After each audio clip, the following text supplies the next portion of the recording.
Your Eminence, thank you for talking to us. Just before we begin, can I ask you about the cross you're wearing? It's quite a remarkable one. Where did it come from? Oh, there's quite a long story to it, actually. It's the Synod of Bishops from 1990. Now, the members of that synod were all given a cross like this. It was given to Archbishop Warlock, and he gave it to a Welsh bishop, whose name escapes me just now, who handed it on to his successor, which was Bishop Mark Jabberley. And I was visiting his house, and it was in a tray. And I said, "Mark, do you know where this has come from?" "Not really," he said. So I told him, and then I said, "Can I have it, please?" I attended that synod as a helper. So it goes back to 1990, actually. But presumably you have a choice of a rather large number of crucifixes you could wear. Why that? I think it's because it's that association both with Mark and with Archbishop Warlock. And I worked greatly with him and Cardinal Hume, both as General Secretary of the Bishops' Conference and accompanying them on the series of bishops' synods that they went to, especially during the 80s and 90s. So they're always with you in a sense? In a way, yes, that's true. Nice. Can I ask you about your resignation? Of course, you're now coming up to 80. I think you and I are a week apart in terms of birthdays. You had to offer your resignation at 75. When did you actually learn it had been accepted? As I remember, the nuncio came and he said, yes, the Holy Father's considered this, and you just stay on till something else is provided. There's a nice Latin phrase, which would come in a letter, which says, until other provision is made. And I asked 6 months ago, should I write again? Now I'm getting towards 80. No, don't bother. They said, we know. So. But it must be very difficult. I mean, if you're Archbishop of Canterbury, you can, to a degree, decide when you're going to go, but you don't know that. So how do you plan? How did you plan for the last 5 years, knowing that any moment, the papal nuncio could say, your time's up? Well, that's true. I was given about a year ago an indication that 80 will be your limit. So I'm waiting, but peacefully. And frankly, just get on, day by day and trying to respond as best I can and obviously look ahead. But being the Archbishop of Westminster is not a solo task. I have a really good team of people that I work with and share all these things with, and they probably are putting more thought into what comes next than I am. But you remain a cardinal. Yes, we do, yes. So that does mean that you may still be involved in high church politics. High church administration in the terms in which I've been appointed to a number of Vatican offices, that comes to an end when you're 80. So I've been told I can finish the work that I do with the Congregation for Bishops at the end of the year. So I've got a couple more visits. Other events will, I think, probably involve me still. So we just learned the other day that Pope Leo is calling a consistory for all cardinals at the beginning of January or into January. And a bit like the conclave process, there are those that are over 80 who are welcome to these open meetings, but when it comes to a conclave, you have to be under 80 to take part. So I just squeezed in by 4 months or so. Can I go back to your beginnings? Because in 1964, I went to Liverpool University, and I thought Liverpool was the most attractive place in the world. 2 football teams, the Beatles are just there all leaving. It had orchestras, it had theatre, it had everything else. I couldn't imagine anybody being born there wanting to leave. You'd already left, I think, at the age of 17, for Rome. Nearly 18, yes. Yeah, and I remember the personal struggle I had to come to publicly admit that what was strongest in my heart was a sense that I used the phrase, God wanted me to be a priest. And I remember vividly going to talk to the priest who was the curate in the parish in Crosby. And I've never forgotten the first words he said to me.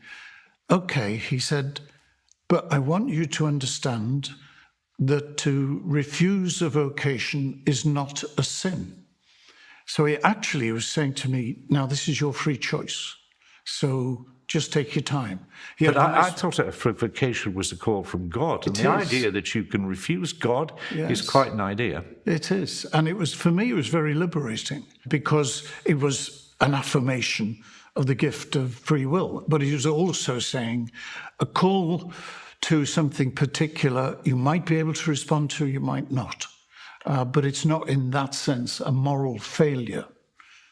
But it's a tremendous step to take at a very early age, and it meant leaving the country in this instance as well. I didn't expect that. I remember the interview with Archbishop Heenan, and he said, yes, very good, we're going to send you to Rome. And I was absolutely, to use the phrase, startled. And I remember phoning my mother and saying, they're going to send me to Rome. Oh, she said, oh dear. No, I mustn't say that. If that's what they want, that's what we'll do. And then off I went. And I wasn't home for 3 years, actually. And we were very ambitious. I mean, at that age, went out to my own life, I'm afraid, I did see myself on the stage and a bit like that, you like to show off and so on. And how would you make sure that the calling was not just to be a leader, which you would like to be, and on the stage, but was absolutely what God wanted you to do? Is that something which comes overnight, or is it something which you struggle with over a period? And how honest do you have to be with yourself about your own motivation? Yeah, that's true. And it was a struggle. I mean, the struggle started before that conversation. I can remember vividly standing at the Anfield Road end of the football ground and saying within myself, God, will you please leave me alone? I just want to be one of the crowd, thank you very much. I don't want this. But it wouldn't go away. And then during the years of training in Rome in the seminary, I had similar lots of struggles and conversations with people. But I remember there was one evening when, I can't explain this, but I received a letter, airmail letter from a priest. Now, I didn't recognize his name. I might have met him. He might have been a visitor to the college. But he just wrote and he said, my sense is that you're going through a bit of a crisis of doubt. Don't. Just trust God. You've set your hand to the plow. Now don't look back. Just keep going. I've no idea where that came from. But it was a physical letter, handwritten by a priest who, that's all I know. So that was a bit of an angelic sign, if you like. But if you joined the Church of England, of course, you could have married. And what you're faced with when you take that decision as a priest is a commitment to a life of celibacy and denying yourself what many of us find is some of the most enriching or the most enriching part of life, which is a partner with which you can share things. But it's not just a decision to become a priest. It's a decision not to have a partnership, a marriage. It's to live a celibate life. Mm-hmm. To make that decision at 18. Okay. How did you do that? You do it in good faith. Every decision excludes other options. So to marry one person excludes all the others who might, in hindsight, have been a better choice. I chose willingly this way, really from the example of other priests. And I remember there were 2 priests at the parish, 2 young priests, and there was another one who's related to me who was a missionary in Pakistan. And they were happy guys. They were genuinely happy. And I thought, that can't be a bad life. They're forever joking. They're forever full of fun. And I don't think aloneness actually is the fundamental experience. There's a great sense of being part of a body, part of a commitment which is shared. And of course, in the Catholic Church, once you're ordained for a diocese, like I was ordained for Liverpool, the normal course would be you'd never leave that. So you would grow old with the same group of priests with which you started. Now, if you're pulled away to be a bishop or something, then there are those changes, and it can be a bit more isolated. But on the other hand, I have friends of a lifetime with whom I can share and who support me. Because I'm thinking, if you're an Archbishop of Canterbury and you're being particularly cruelly treated in the press, which seems to be almost an inevitable thing, and you retreat behind the walls of Lambeth, you can retreat to your family and so on, and to your own children and talk to them. When you are under pressure and so on, how do you deal with that? Well, with the dynamic that just has a different shape to it. So, here I'm always being accompanied by one very good priest in turn, not just the same one all the time. And there is a circle of people who are professionally around me, and I have some lifelong friends with whom I can trust everything. Throughout your life in the Roman Catholic Church, you've had a particular interest in education and had a crucial role in that. You must be delighted that I was looking at some statistics. Out of the top 40 non-selective schools in the country with the best GCSE results, 17 of the 40 are from faith schools, Catholic, Jewish. 11 of the 17 are Catholic. Yeah. Why? Why do you think Roman Catholic education performs so well? I think because we've got a very clear philosophy of education, of what it really should be about. And it's 2 or 3 key factors.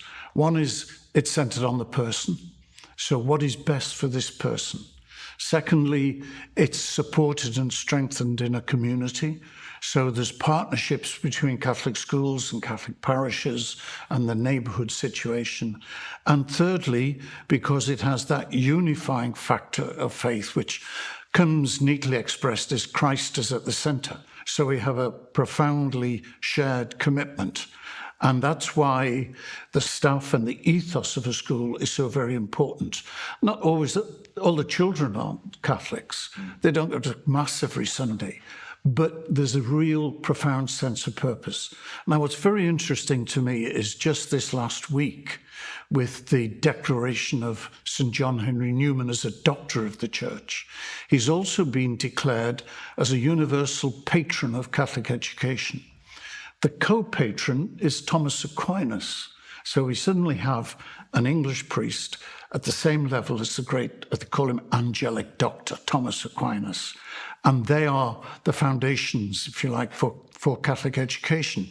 And of course, Newman in his time was very advanced in his thinking about education. So he formed the university in Dublin as an expression of a holistic education, which wanted to resist its breaking down into over-specialized and isolated subject matters. He wanted an overarching vision, which was about, as I say, the person, the service, and the dedication to Christ. But you must be concerned more generally about those who are not at Catholic schools or those who are not receiving an education which includes religion. Now, the government have announced the national curriculum and want to put a religion in there.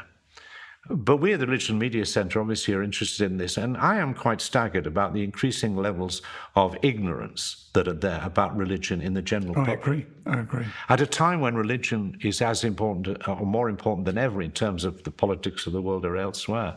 Yeah. What can be done about that?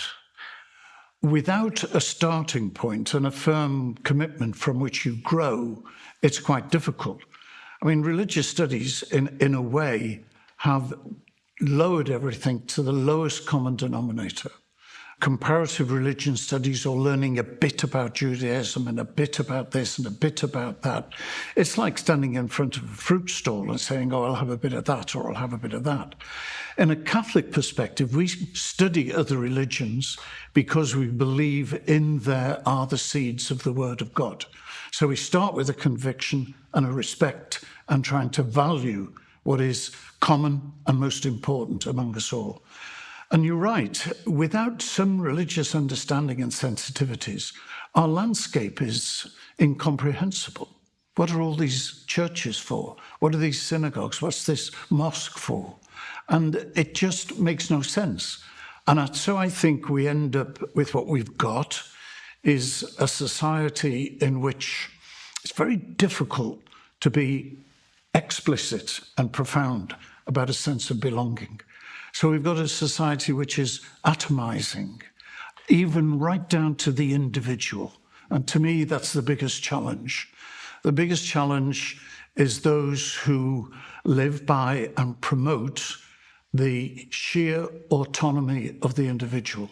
Once you say you are yourself, you're autonomous, what happens?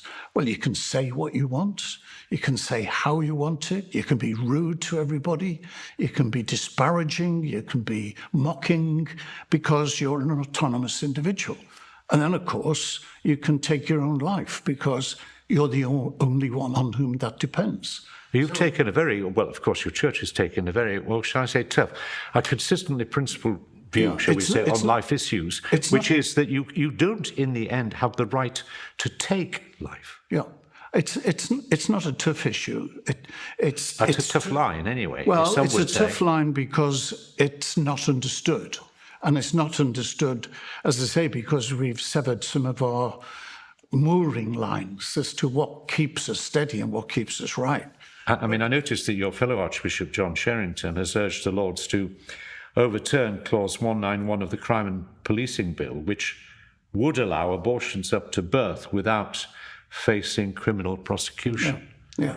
Are you appalled by that prospect? I am, not simply because the taking of a life is wrong, but because that will lead to increasing isolation of women who are in a very difficult situation and really deserve support and help in order to bring their baby to life, because it's already alive within them, and to have that care that they need at that critical time. So once you say, well, you can take your own life, once you say you can take your baby's life, then people are left on their own. What we need for dying is care, not killing. What we need is a greater input into palliative care, which transforms people's lives in the last period of their life. But maybe some people think it's too expensive, but the argument is, no, we all have a right to do what we want when we want. And that undermines the cohesiveness of society and any sense that we actually belong to each other and ultimately that we belong to God. Life is his gift and he is its destiny. And when I know that's where I belong, where I've come from, where I'm going to, then there's cohesiveness in living. When you became Archbishop of Westminster, you must have been one of the best qualified, and certainly you'd been very close to previous archbishops. You knew what the job was, or you thought you knew what the job was. In practice, has it been rather different from what you expected it to be? In some ways it has, and in some ways it hasn't. And I think that's probably the variations in how this task or this role is fulfilled will depend very much on the character of the individual. The character of Cardinal Hume basically was that of a teacher, a housemaster, and an abbot. Mine has been a much more hands-on approach, I think. So I get involved in too many things. I don't delegate enough. My mother always used to say, if you want something done, ask a busy person. So I get asked and I try and respond. So I probably should have learned to stand a little further back from it. But I'm immersed in it, and that's the only way I know how to do it. And it gets very tiring at times, but that's me. But you get buffeted by events. Was it that Harold Macmillan, former Prime Minister, was asked, what do you fear most? And he said, events, dear boy, events. COVID, of course, hit without a great deal of warning, at least for most of us. And you were angry, I think. Well, anguished was the expression you used, when the government almost peremptorily shut all the churches. Yes, that's true. I think an image in my mind sums up that anguish. And it was a photograph, and I've never been able to find it again. But it was a woman, an ordinary, everyday woman, kneeling at the doors, the shut doors of Westminster Cathedral, as if to say, I'll get as near as I can, but I've been deprived of the presence of my Lord in the Blessed Sacrament. And that's why we were very insistent and keen that we would continue to use our churches and use them through live streaming of Mass, which for many people is quite transformative. Two stories from two parishes not far away from here. One was a young mum, and she said, oh, Father, it's great. We can, follow the Mass and attend the Mass. And she said, I can get up late and I can put my dressing gown on and get a cup of tea and go and sit on the balcony and go to Mass. And then next door, there was another lady who was in her 90s and who hadn't been able to go to church for 10 years because of her infirmity. And suddenly she found the Mass was coming into her living room. So she said she got dressed, put on her best clothes, put on her hat, and went downstairs and participated in the Mass as best she could. So it reached people in many ways. And we've seen since then a kind of group of people coming back to church whom we've tended to call the COVID curious. So they got curious because the presence of the church got into their homes. Yeah, and there is some evidence that congregations are increasing, not quite back to the level they were pre-COVID. Oh, no, we're doing okay. We're doing okay. We're going up 5-10% a year at the moment. Then the other thing, of course, which has pursued you, as it pursued your predecessors, is the question of abuse in the church. In 2020, the independent inquiry into child sexual abuse said of you, there was no acknowledgement of any personal responsibility. You were described as lacking compassion towards victims and seeing your priority as protecting the church's reputation. Was that fair? I never saw any evidence to back up that statement. Not from the inquiry, not from anywhere else. Because, I'd like to say my first meeting with victims of abuse, which seared me through, was 20 years ago when I first went to Birmingham, after a bit in Birmingham, and I met with a group of men who'd all been abused by a priest in one of the residential homes in Birmingham. And that's been a consistent pattern of my life for the last 20 years. So how could the inquiry get it so wrong? I'm sorry, that's done, that's finished. What we do know is that we're learning a lot, we're continuing to learn. We now have a system whereby every diocese and religious order has an audit from an independent group. Those audits are published. We've learned a lot about the trauma of being abused and how long that lasts. We've got systems in place that help to create a culture of safeguarding, and that's the important thing. I think. But do you think you were a little naive, or I mean, to be honest, 20, 30 years ago, most of us hadn't heard about this. But is there an additional sort of issue, which is you have to believe in your faith that everybody can be redeemed? You believe in redemption. So I wonder when, for example, your predecessor, Cormac Murphy Connor, was faced with a priest who genuinely seemed to repent and asked forgiveness. Cormac then moved him to another parish where he reoffended. But you can understand from a Christian belief, redemption is possible for everyone. Do you think that affected initially the judgment of people in the church? They were no, well, not. I mean, it's like an alcoholic thinking an alcoholic can never cease to be an alcoholic. Not for me. I wouldn't say that was the thing. My instinct was to believe what a priest said. And often the journey is to get beyond that self-deceit. So that, to me, was the more difficult thing. A policeman will probably start out by not believing, whereas I would start out by believing. And we've had to learn an awful lot about what we're not best placed to do. We do not investigate things ourselves. We're not an investigating body. We have legal processes in the church, but we never use those until a civil or a criminal process has been complete. So that's more, to me, the challenge than the notion of forgiveness. And I think forgiveness doesn't guarantee no future offences. Otherwise, you'd only ever go to confession once.